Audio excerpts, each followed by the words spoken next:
I went to LSU Law School. I came back to New Orleans. I was working in the lower Ninth Ward as a legal services attorney, working with some really wonderful young women, community organizers and activists, and Melville Gaines and George F. Warren, and we were involved in a whole lot of community projects at the time. And at that point, Shirley Chisholm was in Congress. She was the first black woman in Congress.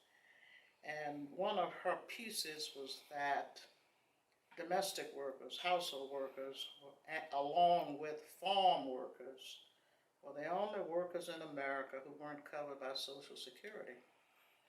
And so the women, my friends, the women that I was friends with, George F. Warren and Mel Gaines, we said, we should be able to do something about this. And so, we sat around and we talked about it, and that was one of the things we tried to do to make things better for domestic workers, for household workers. And so we reached out to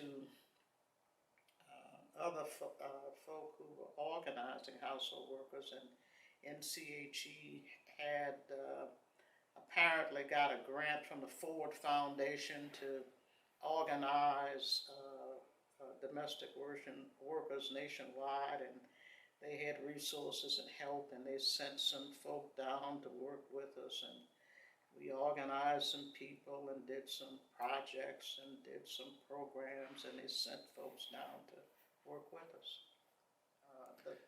The National Committee on Household Employee, NCHE, sent folks down to New Orleans to support our efforts.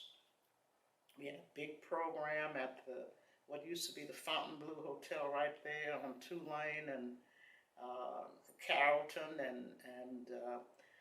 and all of that motivated and inspired people to make demands. If it was no more than to demand that their employer pay them more, because sometimes an employer was paying, some piddling sum in bus fare, and so you can say, I'm going to quit unless you pay me X amount more, $1 or $2 more per day. I'll go somewhere else and work for someone else. It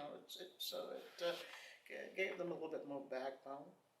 We may not have gotten the Social Security coverage that day, but it gave them a little bit. They understood their value a little bit more.